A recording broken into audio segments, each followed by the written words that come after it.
샬롬! 샬롬! 여러분 반갑습니다. 김달령 전도사 이성광 목사입니다. 여러분 행복한 설 보내고 돌아오셨죠? 간절히 소망하기는 여러분들이 심겨진 그곳에서 하나님의 살아계심을 선포하고 또 나는 그리스도인입니다라고 당당하게 고백하는 저와 여러분 우리 여디디아 청년부가 되었으면 좋겠습니다. 연휴는 끝났지만 우리가 세상 속에서 나아가야 하는 믿음의 여정은 계속되어야죠. 12시 30분 대예배실에서 함께 모여 같이 찬양하고 기도하며 같은 표대를 향해 나아가는 우리 여디디아 청년부가 되길 소망합니다. 대면 예배에 함께하지 못하는 청년들을 위해 매 주일 오전 8시 유튜브에도 같은 예배 영상이 업로드 됩니다. 예배에 오지 못하는 청년들은 이 영상을 통해 함께 예배하시고 같은 믿음, 같은 표대를 향해 나아가는 인생이 되시기를 간절히 소망합니다. 여러분, 제가 퀴즈 하나 내도록 할게요. 돌아오는 수요일 6월 17일은 어떤 날일까요? 맞습니다. 제수요일 혹은 성회수요일이라고 하는 날이죠. 여러분 우리는 다음 주 수요일 성회 수요일로부터 주일을 뺀 40일의 시간 동안 사순절의 절기를 지키게 됩니다.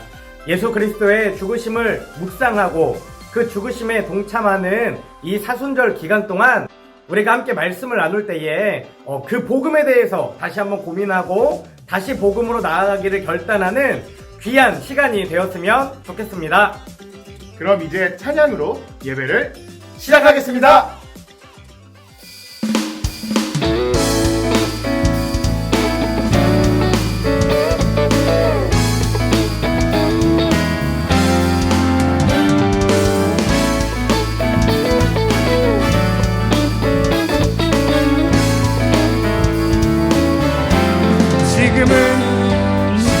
지금은 엘리야 때처럼 주 말씀이 선포되고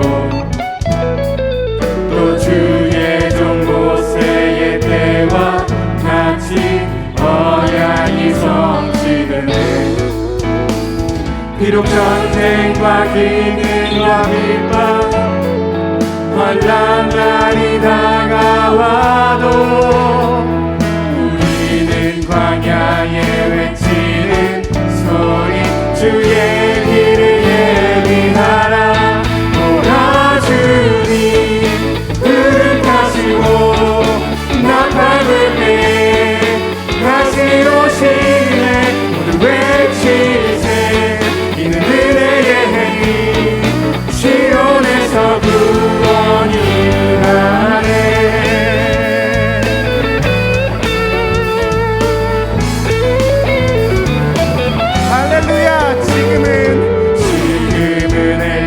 때처럼 주 말씀이 선포되고 또 주의 종 모세의 때와 같이 언약이 성취되네. 비록 전쟁과 기근과 핍박 환난 날이 다가와도 우리는 광야에 외치는 소리 주의 길을 예비하라. 보라 주님 흐뭇하시고 나 밟을 때에 다시 오시네. 모두 외치세. 이는 은혜의 해니 시온에서 구원이 하네.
지시고 죄 사했네.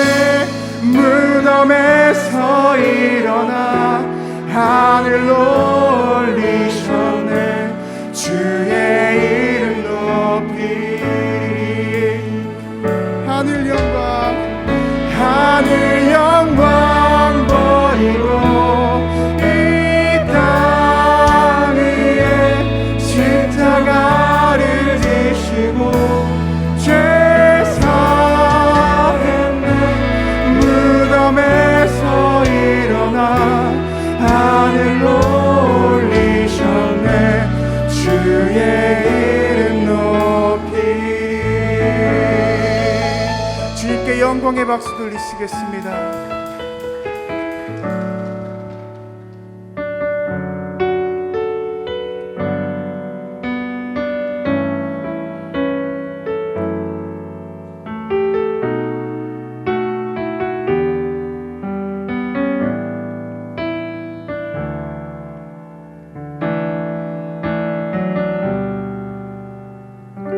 하나님 독생자 예수 그리스도 그분만이 오직 길과 진리 생명이라. 세상 다 변하고 사람들 변해도 나에겐 복음 십자가뿐이라.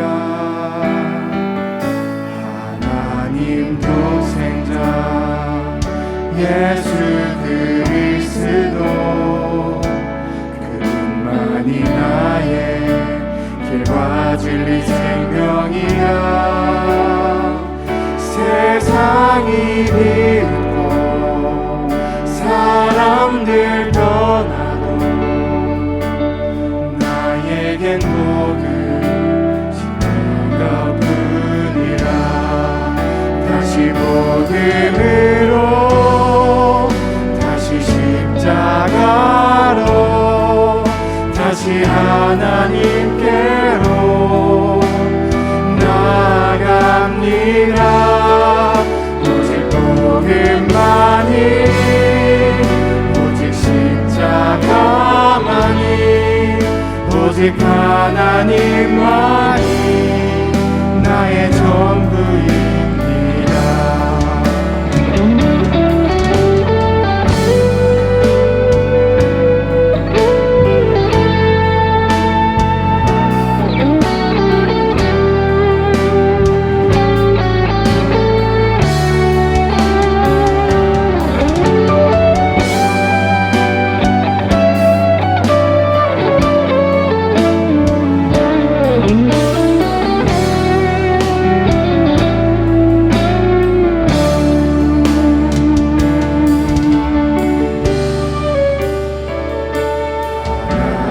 독생자 예수 그리스도 그분만이 나의 길과 진리 생명이라. 세상이 비웃고 사람들 떠나도 나의 복음 십자가뿐이라. 다시 복음으로 다시 십자가로 다시 하나님께로 나아갑니다. 오직 복음만이 오직 십자가만이 오직 하나님만이 나의 전부입니다. 다시 복음으로 다시 십자가로 다시 하나님께로 나아갑니다. 오직 복음만이 오직 십자가만이 오직 하나님만이 나의 전부입니다. 오직 하나님만이 전부입니다. 이 시간 우리가 다 같이 기도하길 원합니다. 이 찬양의 가사대로 오직 나에게는 오직 복음만이, 십자가만이, 하나님만이 나에게 전부입니다 고백하는 우리 한 사람 한 사람이 되었으면 좋겠습니다.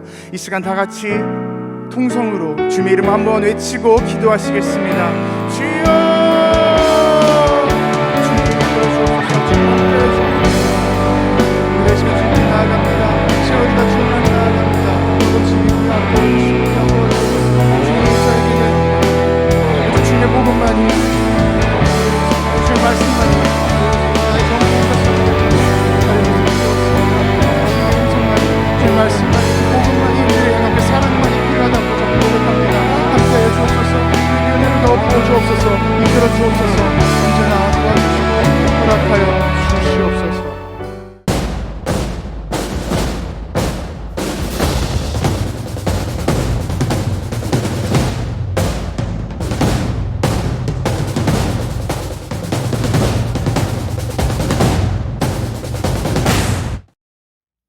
여러분 반갑습니다. 오늘은 다시 복음으로 두 번째 시간입니다.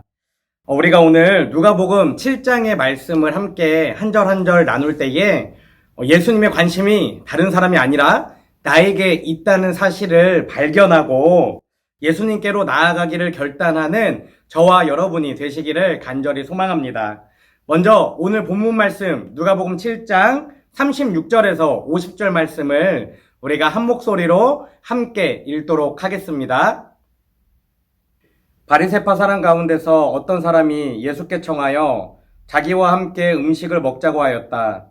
그래서 예수께서는 그 바리새파 사람의 집에 들어가셔서 밥상 앞에 앉으셨다. 그런데 그 동네에 죄인인 한 여자가 살고 있었는데 예수께서 바리새파 사람의 집에서 음식을 잡숫고 계신 것을 알고 향유가 담긴 옥합을 가지고 와서 예수의 등 뒤로 발 곁에 서더니 울면서 눈물로 그의 발을 적시기 시작하였다. 그리고 머리카락으로 닦고 그 발에 입을 맞추고 향유를 발랐다.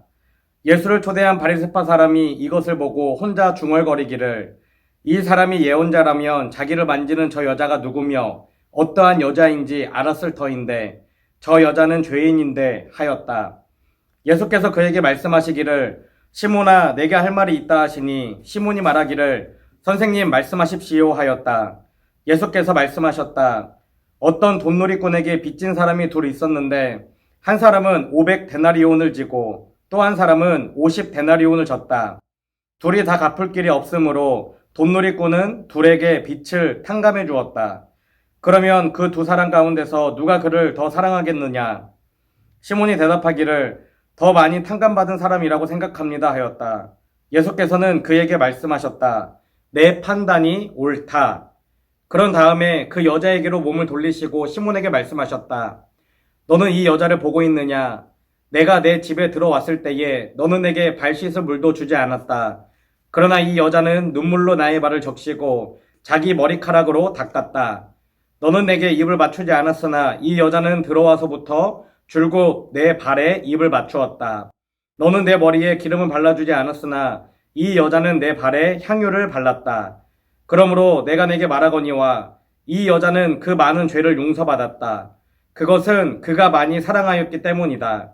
용서받은 것이 적은 사람은 적게 사랑한다. 그리고 예수께서 그 여자에게 내 죄가 용서함을 받았다 하고 말씀하셨다. 그러자 밥상 앞에 함께 앉아있는 사람들이 속으로 이 사람이 누구이기에 죄까지도 용서하여 준다는 말인가 하고 말하기 시작하였다. 그러나 예수께서는 그 여자에게 말씀하셨다. 내 믿음이 너를 구원하였다. 평안히 가거라. 아멘. 오늘 본문은 우리가 너무나 잘 알고 있는 이야기를 기록하고 있습니다. 본문에서는 예수님께 믿음을 보인, 그리고 그 보인 믿음으로 인해 구원받은 한 여인의 이야기가 기록되어 있죠. 성경은 이 본문의 소제목을 한 여자가 예수께 향유를 붓다라고 기록하고 있습니다. 그 사실에서 우리가 알 수 있는 것처럼 대부분의 사람들이 이 이야기를, 또 이 이야기의 주인공을 예수님과 여인이라는 시각에서 바라보고 해석하고 말씀을 함께 나눕니다. 그러나 오늘은 예수님과 여인을 바라보는 것이 아니라 예수님과 시몬을 주인공의 시각으로 놓고 함께 말씀을 나누어 보고자 합니다. 오늘 본문에는 예수님을 집으로 초대한 한 사람의 이야기가 분명하게 기록되어 있죠. 그는 바리새파 사람 시몬이었습니다. 바리새파 사람인 시몬이 예수님을 집에 초대하는 일이 별것이 아닌 것처럼 느껴질지라도 그 당시 상황에서는 상당한 대가를 치루어야 하는 엄청난 사건이었다라는 것을 우리는 생각해 봐야 합니다. 왜 바리새파 사람 시몬이 예수님을 집으로 초대한 사건이 상당한 대가를 치루어야 하는 일이었을까요? 오늘 본문 앞에 기록된 6장을 보면 예수님이 제자들과 함께 밀밭을 지나다가 제자들이 밀을 손으로 비벼서 먹는 사건이 기록되어 있습니다. 안식일에 그런 행위를 하자 바리새파 사람들이 어떻게 그런 일을 할 수 있느냐며 예수님과 또 그 제자들에게 따져 묻는 장면이 6장에 기록되어 있습니다. 누가복음 6장 1절과 2절 말씀입니다. 어느 안식일에 예수께서 밀밭 사이로 지나가시게 되었다. 그런데 그의 제자들이 밀 이삭을 잘라 손으로 비벼서 먹었다. 그러자 몇몇 바리새파 사람이 말하였다. 어찌하여 당신들은 안식일에서는 안 되는 일을 합니까? 아멘. 안식일에는 어떤 노동도 해서는 안 된다는 율법을 예수님과 그의 제자들이 어겼다는 것이었습니다. 그러자 예수님은 손을 쓰지 못하는 사람을 안식일에 고쳐주고서는 다시 그 바리새파 사람들에게 이렇게 묻는 것을 우리는 말씀 가운데 발견할 수 있습니다. 누가복음 6장 9절 말씀입니다. 예수께서 그들에게 말씀하셨다. 너희에게 물어보겠다. 안식일에 착한 일을 하는 것이 옳으냐? 악한 일을 하는 것이 옳으냐? 목숨을 구하는 것이 옳으냐? 죽이는 것이 옳으냐? 아멘. 여러분은 어떻게 생각하시나요? 안식일에 착한 일을 하는 것이 옳습니까? 아니면 아무것도 하지 않는 일이 옳은 것입니까? 또 안식일에 사람을 살리는 게 더 중요한 일입니까? 아니면 사람을 죽도록 놔두는 게 더 중요한 일입니까? 이렇게 질문하고 있는 예수님에게 화가 난 바리새파 사람들은 이스라엘의 소중한 전통을 무시하고 파괴하는 예수님을 어떻게 하면 좋을지, 어떻게 예수님을 혼내주고 또 처리하면 좋을지에 대해서 의논하는 장면 역시 본문에 기록하고 있습니다. 누가복음 6장 11절 말씀입니다.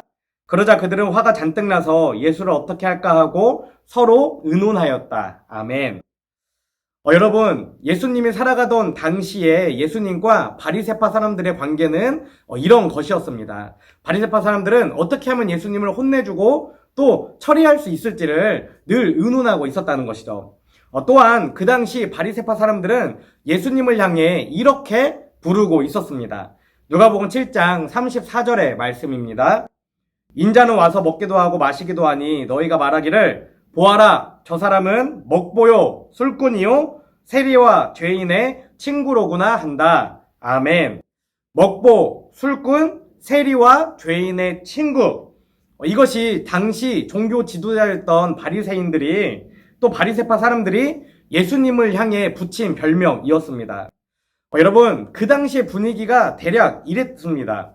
예수님과 바리새파 사람들의 갈등이 점점 고조되고 있었고 예수님을 어떻게 처리하면 좋을지 날마다 바리새파 사람들이 모여서 고민하고 회의를 했다는 것이죠.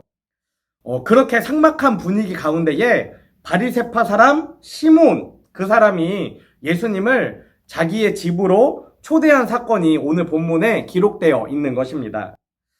여러분, 시몬 나름대로 꽤 어려운 결단을 한 셈입니다. 어쩌면 바리새파 사람들, 바리새파 친구들에게 설득을 당하고 또 협박을 당했을지도 모릅니다. 아마 친구들이 이렇게 말했을 것 같아요. 너 왜 그래? 정신 나갔어? 그 사람 세리와 창녀들의 친구야. 그가 우리의 일을 얼마나 방해하고 있는지 몰라서 그래? 어떻게 그런 사람을 집에 들이겠다는 거야? 라고 말이죠.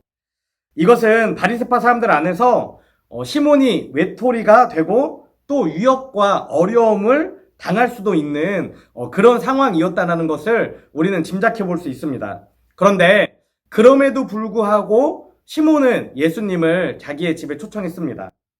그 당시 상황이 이렇게 심각함에도 불구하고 시몬이 예수님을 집에 초대한 그 이유는 무엇일까요?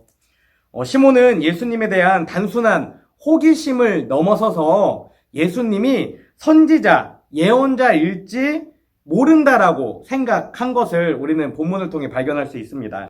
본문 39절 상반절 말씀입니다. 예수를 초대한 바리새파 사람이 이것을 보고 혼자 중얼거리기를 이 사람이 예언자라면 아멘. 시몬은 예수님이 적어도 예언자 중 한 사람일 것이라고 생각을 했던 것 같습니다. 시몬은 예수님이 메시아일 거라고는 생각하지 못했지만 적어도 최소한 어떤 예언자들 중에 한 사람이지 않을까 싶어서 예수님과 함께 대화하고 예수님의 가르침을 얻고자 예수님을 자신의 집에 초청했던 것이죠. 그리고 이어지는 본문 40절 말씀에는 이렇게 기록하고 있습니다. 예수께서 그에게 말씀하시기를 시몬아 내게 할 말이 있다 하시니 시몬이 말하기를 선생님 말씀하십시오 하였다. 예수께서 말씀하셨다. 아멘.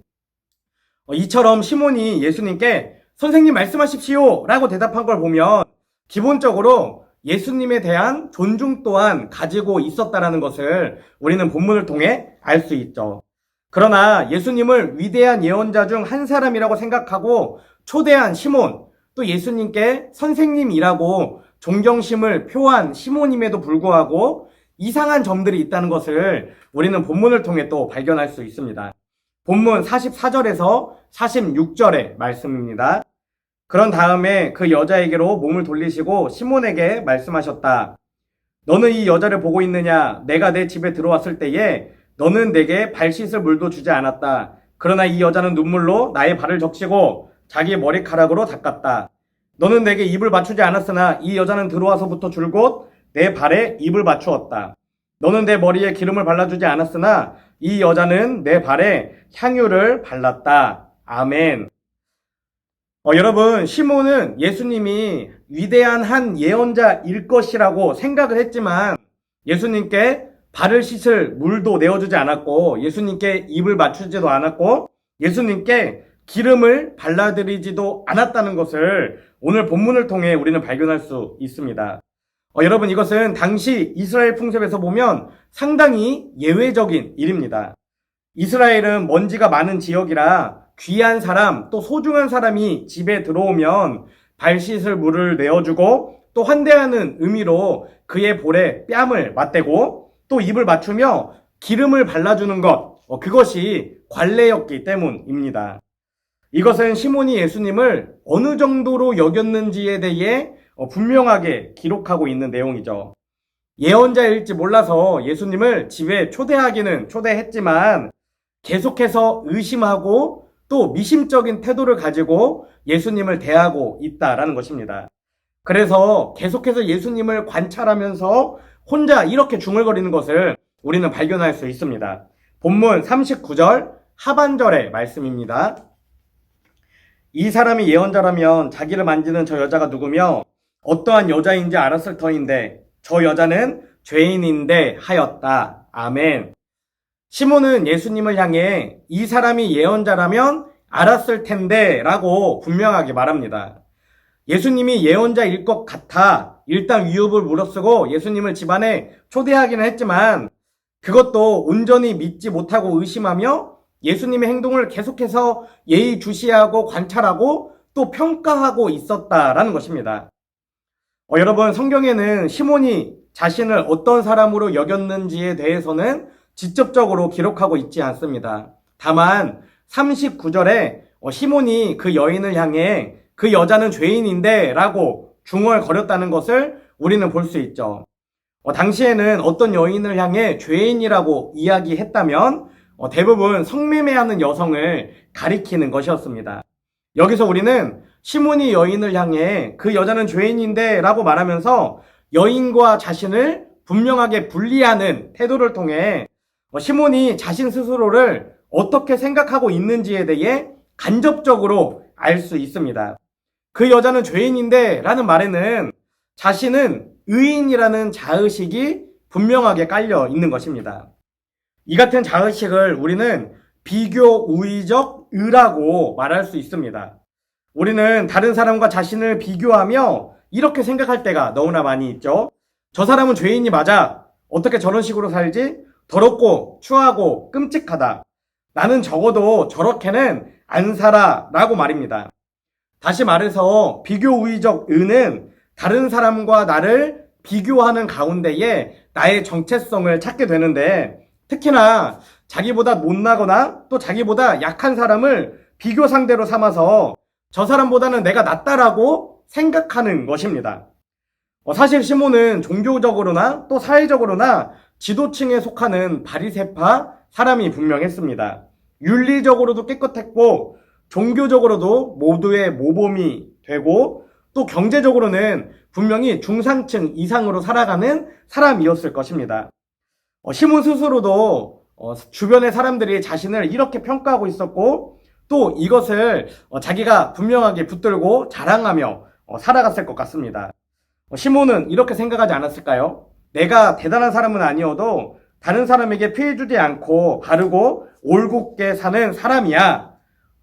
아마 시몬은 이렇게 자신을 평가하며 이런 분명한 자의식을 가지고 살아갔을 것 같습니다. 여러분, 이런 시몬과 현대 교인들은 닮은 구석이 참 많이 있는 것 같습니다. 오늘날 많은 그리스도인들 역시 예수님에 대해 알고 있고 또 예수님께 나아간다라고 이야기하고 있습니다. 예수님을 존경한다고 생각하고 있으면서 예수님을 믿는다라고도 고백합니다. 그래서 찬양 가운데, 기도 가운데, 또 예배 가운데 예수님을 자기의 삶으로 초청해 드립니다. 또한 이들의 이야기를 들어보면 나름대로 자신의 대가를 지불하고 예수님을 믿는다고 말하기도 하죠. 재정을 들여서 헌금을 하고 시간을 들여서 봉사를 합니다. 또 교회의 여러 조직에서 헌신하며 신앙생활을 하는 것이죠. 예수님을 만나는 자리라고 생각하고 예배에도 잘 참여합니다. 시몬처럼 자기 나름대로 손해도 보고 또 피해를 예상하면서도 예수님을 자신의 삶으로 초대하기 위해 여러 가지 노력들을 하며 살아간다는 것이죠. 그런데 이들이 가지고 있는 잘못된 특징 중 하나가 바로 비교우의적 의에 빠져 있다라는 것입니다. 물론 나도 죄인이지만 나 정도 아닌 사람이 도대체 어디 있어? 라고 생각한다라는 것이죠. 본문 41절 말씀입니다. 어떤 돈놀이꾼에게 빚진 사람이 둘이 있었는데 한 사람은 500데나리온을 지고 또 한 사람은 50데나리온을 졌다. 아멘. 본문에서 예수님이 500데나리온을 빚진 사람과 50데나리온을 빚진 사람을 예로 들고 있는데 여러분 여기서 1데나리온은 하루치의 품삯을 이야기합니다. 그러니까 500데나리온이라고 하면 1년 반치의 품삯을 이야기하는 것이고 50데나리온을 이야기하면 한 달 반치의 품삯을 이야기하는 것으로 그 차이가 매우 크다는 것을 우리는 알 수 있습니다. 그런데 교회를 다니면서 비교우의적 의에 빠져 살아가는 사람들은 자신은 50데나리온도 아니라 5데나리온 정도 빚졌다고 생각하며 살아갑니다. 자신은 500일치가 아니라 50일치가 아니라 5일치의 죄들만 지었고 5일치 정도의 빚을 지며 살아간다라는 것이죠. 이것이 바로 시몬을 닮은 현대 교인들의 잘못된 특징입니다. 그렇기 때문에 예수님을 믿어야 할 절대적인 이유나 필요가 없다는 것이죠. 따라서 그의 삶에는 어떠한 진정한 변화도 나타나지 않게 되는 것입니다. 예수님을 믿고 따른다라고 분명하게 말은 하지만 결정적인 순간에는 예수님의 뜻보다 세상의 상식이나 관례 그리고 내가 원하는 바를 따라 살아가기 때문이죠. 예수님은 자기 삶에 절대적으로 필요한 분이 아니기 때문에 인생의 가장 중요한 그 순간에는 예수님이 뒤로 밀려나고 마는 것입니다. 그들에게 예수님은 정말 급할 때만 아주 잠시 필요할 뿐이죠. 이런 사람들을 향해 또 이렇게 살아가고 있던 시몬을 향해 예수님은 용서받은 것이 적은 사람이다라고 분명하게 기록하는 것을 오늘 본문에서 발견할 수 있습니다. 본문 47절 말씀입니다. 그러므로 내가 내게 말하거니와 이 여자는 그 많은 죄를 용서받았다. 그것은 그가 많이 사랑하였기 때문이다. 용서받은 것이 적은 사람은 적게 사랑한다. 아멘. 이것은 시몬과 같이 비교의적 의에 빠져 살아가는 사람들은 용서받은 것이 크지 않기 때문에 그만큼 예수님을 적게 사랑한다라고 분명하게 이야기하고 있는 것입니다. 물론 이들도 예수님을 분명하게 믿는다고 말은 합니다. 하지만 삶의 별다른 변화가 없다는 사실을 스스로가 가장 잘 알면서 살아갑니다. 사랑하면 변해야 하는데, 존경하면 변해야 하는데, 마음을 주고 관심을 주면 변해야 하는데 변하지가 않는 것입니다. 우리 주변에도 이런 사람들이 너무나 많은 것을 우리는 발견할 수 있습니다. 교회도 열심히 나가고 헌금도 하고 성경도 자주 읽고 기도 생활, 개인적인 영적 훈련의 시간들을 매일 갖습니다. 그럼에도 불구하고 여전히 변하지 않는다는 것이죠. 예수님은 이런 현대 교인들을 향해 또 우리들을 향해 글쎄 내 죄가 정말 용서받았는지 나는 잘 모르겠다라고 말씀하시는 것만 같습니다. 저와 여러분은 죄를 용서받은 그리스도인이 맞습니까?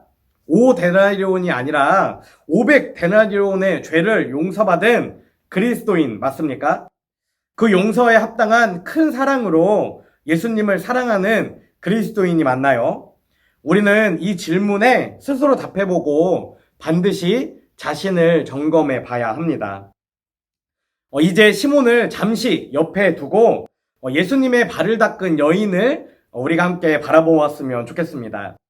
이 여인은 자신을 어떤 사람이라고 생각하며 살아갔을까요? 동네의 죄인인 한 여자라고 분명히 표현이 기록되어 있고 시몬이 그 여자 죄인인데 라고 말한 것을 보면 자타가 공인하는 모든 사람들이 인정하는 죄인이었을 것입니다.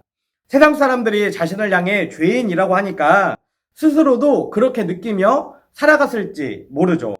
하지만 아무리 다른 사람이 나를 죄인이라고 손가락질해도 쉽게 나는 죄인이 맞아라고 인정하는 것은 너무나 어려운 일입니다. 또 그런 사람들은 많지 않죠. 보통은 나만 문제인가? 다른 사람도 그렇지 라고 생각하며 자기 합리화를 하기 마련입니다.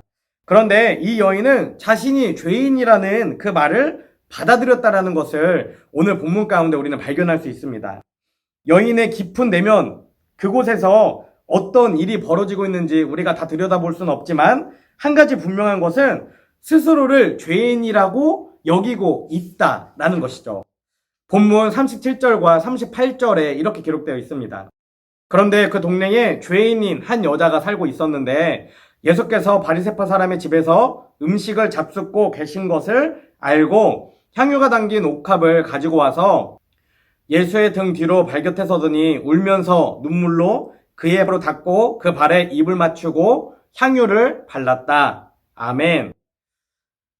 여러분, 여인은 죄인이라서 자격이 없다고 느꼈기 때문에 예수님의 등 뒤에 그리고 발 곁에 섰다는 것을 우리는 발견할 수 있습니다. 그 당시 이스라엘 사람들은 비스듬하게 누워서 식사를 하는 습관을 가지고 있었죠. 그리고 기대 누운 그 사람 옆으로 음식을 내왔습니다. 발은 자연스럽게 음식과 저 멀리 떨어져 반대쪽에 위치하게 되었죠.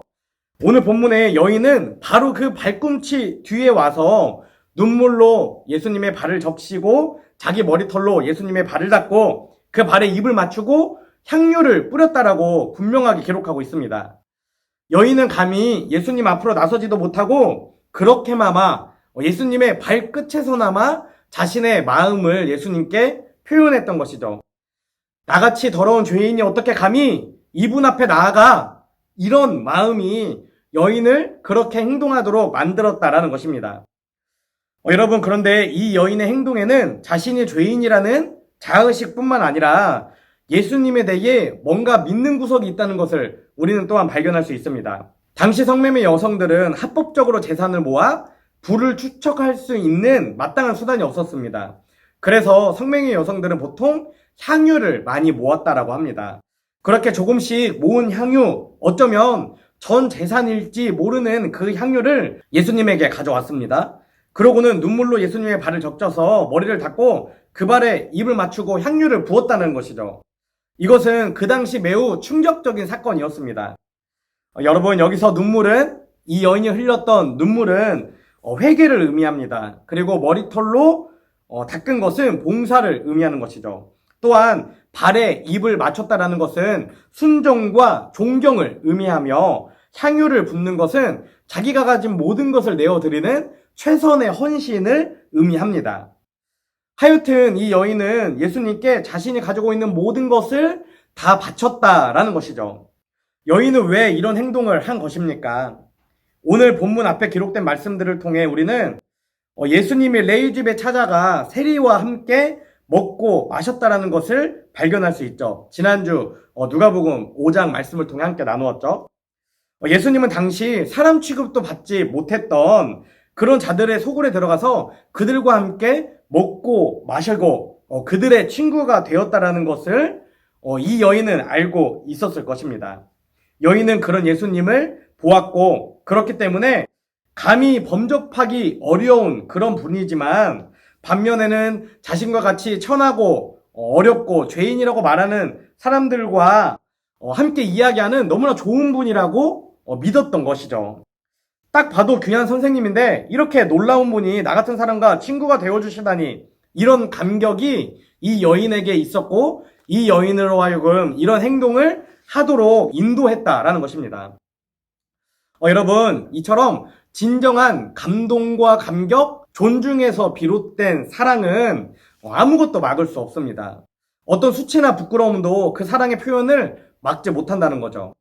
여인은 예수님을 만나 자신이 느꼈던 그러한 감격을 표현한 것입니다. 이런 여인을 향해 예수님은 내 죄가 용서받았다라고 분명하게 말씀하셨습니다. 본문 48절과 49절 말씀입니다. 그리고 예수께서 그 여자에게 내 죄가 용서함을 받았다 하고 말씀하셨다.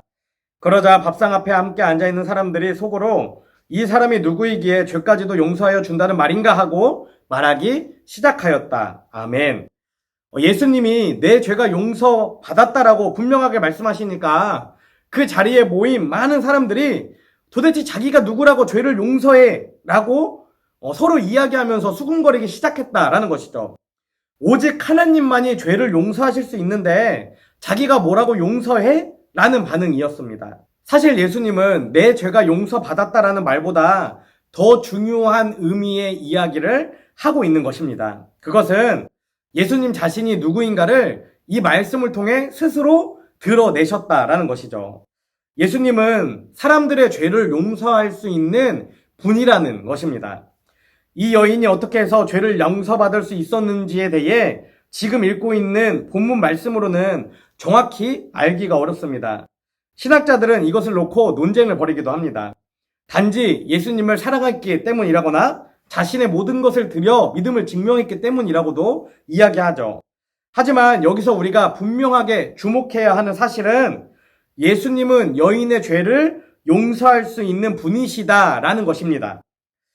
예수님은 손가락질을 당하고 내면에 큰 고통을 안고 살아가는 여인에게 평안해라 말하면서 덕담하시는 분이 아니라 내 죄가 용서받았으니 너는 구원받았다라고 분명하게 구원하시고 축복할 수 있는 능력을 가지신 분이라는 사실입니다. 예수님은 이처럼 지금 말씀을 통해 자신이 어떤 사람인지에 대해 자신이 하나님이라는 사실에 대해 분명하게 드러내고 있다라는 것입니다. 여러분에게 예수님은 어떤 분이십니까? 그저 복을 주시고 평안을 주시는 분입니까? 여러분 예수님을 어떤 분으로 믿고 있습니까? 정말 우리의 죄를 용서하시고 우리를 구원하시는 그 구원자로 예수님을 믿고 또 예수님께 나아가고 있습니까?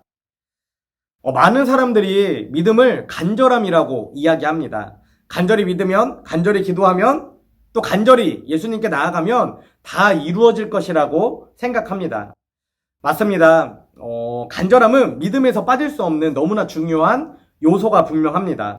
그런데 믿음에서 가장 중요한 것은 간절함이 아니라 믿는 것 그 자체입니다. 오직 예수님만이 나를 죄에서 용서하실 수 있다는 사실, 오직 예수님만이 나를 구원해 주실 수 있다는 사실, 그 자체를 온전히 믿는 것, 그것이 바로 하나님이 원하시는 믿음이기 때문입니다. 나의 간절함뿐만 아니라 예수님에 대한 온전한 믿음이 있을 때에 저 여인과 같이 예수님을 만난 감격이 표출되고 예수님을 만나 진정한 변화가 삶의 변화가 시작될 수 있다라는 것이죠.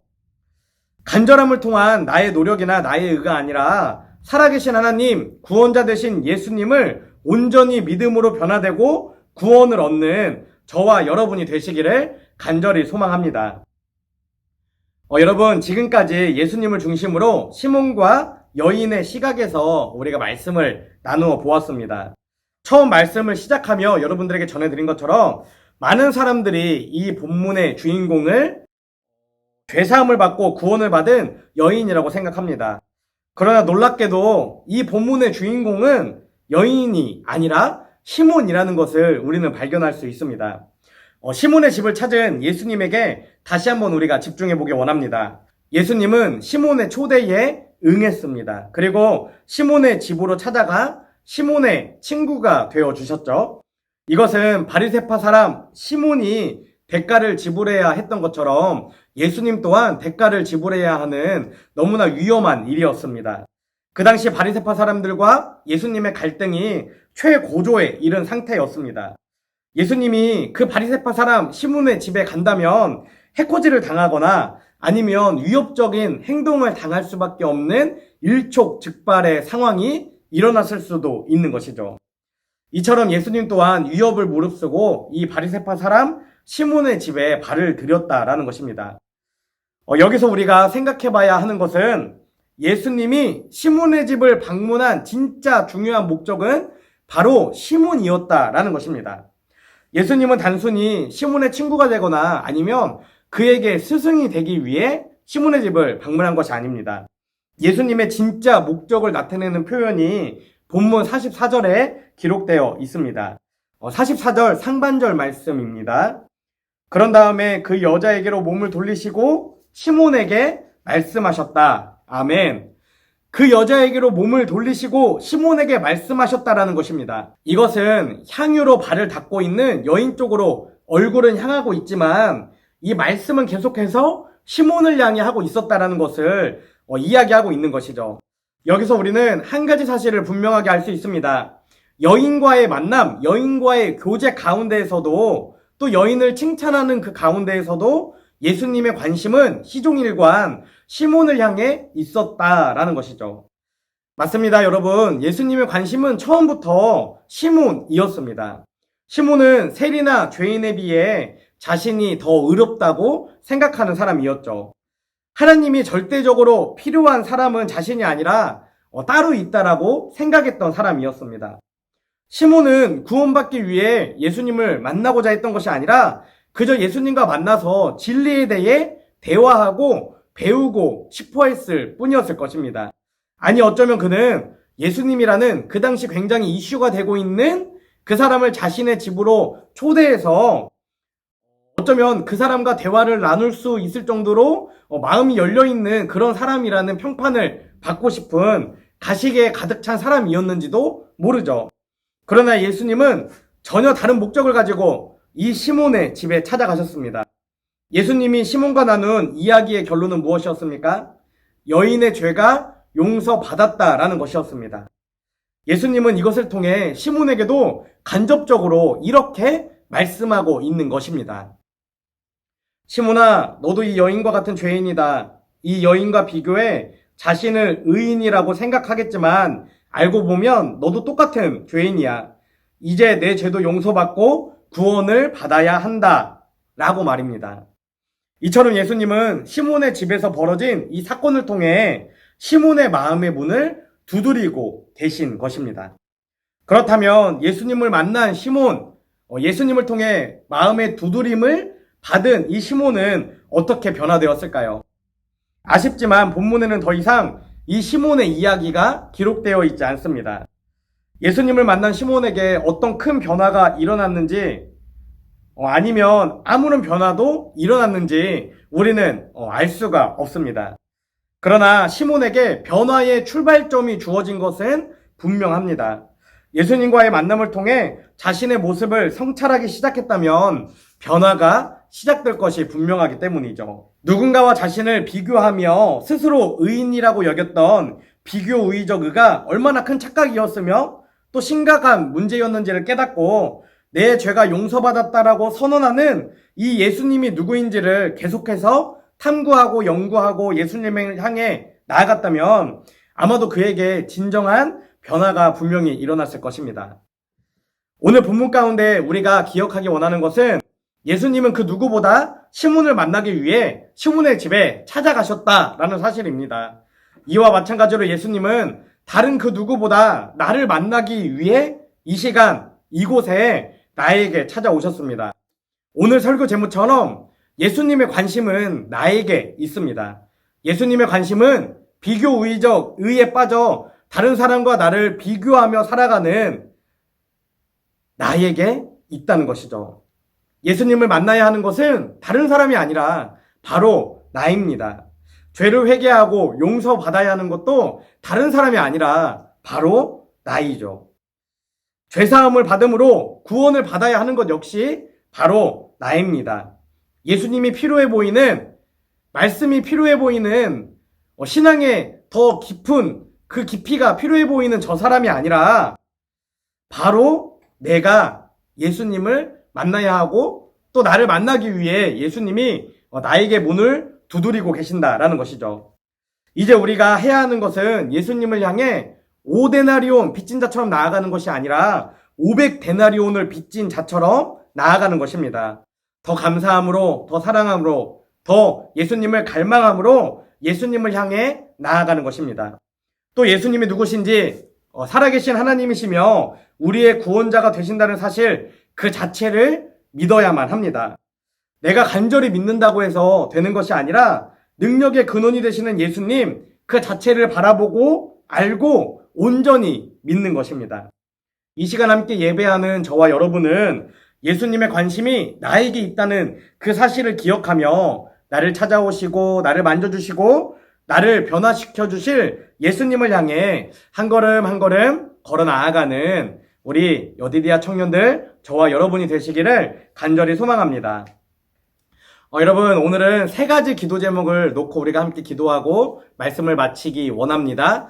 첫 번째, 비교의적 의에 빠져있는 나의 모습을 바라보게 하시고 나를 먼저 예수님께 드리는 인생이 되게 하소서. 두 번째, 5데나리온 빚진 마음이 아니라 500데나리온을 빚진 마음으로 예수님을 사랑하며 예수님을 따라 살아가는 인생이 되게 하소서. 세 번째, 간절함을 통한 나의 노력이나 나의 의가 아니라 구원자 되신 예수님을 온전히 믿음으로 변화되고 구원받는 인생이 되게 하소서. 우리 이 시간 이 3가지 기도 제목 가지고 함께 기도하기 원합니다. 기도하겠습니다.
사랑하는 하나님, 오늘도 하나님의 은혜 가운데에 우리가 함께 예배하며 말씀 앞에 나아가게 하심에 감사를 드립니다. 하나님, 오늘은 누가복음 7장의 말씀을 통해 우리가 어떤 그리스도인이 되어야 하는지, 또 어떤 마음과 자세로 예수님 앞에 나아가야 하는지 함께 말씀을 나누었습니다. 간절히 소망하기는 비교의적 의에 빠져있는 나의 모습을 바라보게 하시고 나를 먼저 예수님께 드리는 귀한 인생이 될 수 있도록 아버지 함께하여 주시옵소서. 또한 5데나리온 빚진 마음이 아니라 500데나리온을 빚진 마음으로 예수님을 사랑하며 예수님을 따라 살아가는 우리 귀한 청년들이 될 수 있도록 아버지 함께하여 주시옵소서. 또한 간절함을 통한 나의 노력이나 나의 의가 아니라 구원자 되신 예수님을 온전히 믿음으로 변화되고 구원받는 우리 여디디아 청년들이 될 수 있도록 아버지 함께하여 주시옵소서. 주님, 우린 너무나 혼탁한 세상 가운데 살아갑니다. 우리의 기준과 우리의 가치관이 예수님의 말씀이 아니라 세상에 있음을 솔직하게 고백하며 나아갑니다. 주님, 이런 우리의 연약한 마음과 믿음과 모습을 받아주시고 우리가 다시 돌이켜 예수님의 말씀을 향하여 나아가는 인생이 될 수 있도록 아버지 함께하여 주시옵소서. 또한 이 땅 가운데에 예수님의 살아계심을 선포하는 예수님의 전시품이 되게 하시고 우리의 입술과 삶의 고백을 통하여 날마다 구원받는 사람들이 더하여지는 역사가 나타날 수 있도록 아버지 함께하여 주시옵소서. 예수님의 관심은 다른 곳에 있는 것이 아니라 오직 나에게 있음을 이 시간 우리가 말씀을 통해 함께 나누었으니 다른 사람을 바라보는 것이 아니라 하나님과 나의 1대1의 관계로 예수님과 나의 1대1의 관계로 예수님을 향해 한 걸음 한 걸음 나아가는 우리 귀한 여디디아 청년들이 될 수 있도록 그 한 걸음을 통하여 변화되는 귀한 인생이 될 수 있도록 아버지 함께하여 주시옵소서. 이제는 우리를 위해 이 땅에 오신 예수 그리스도의 은혜와 독생자를 보내주신 하나님 아버지의 크신 사랑과 날마다 우리를 보호 인도 승리케 하시는 성령님의 내주 교통하심이 이 시간 비교의적 의에 빠져있는 자신의 모습을 점검하고 나를 찾아오시는 예수님께 자신을 내어드리며 간절함을 통한 나의 노력이나 나의 의가 아니라 구원자 되신 예수님을 온전히 믿음으로 변화되고 구원받는 인생이 되기를 결단하는 여디디아 청년들 위해 지금부터 영원까지 함께 하옵시기를 간절히 축원하옵나이다. 아멘.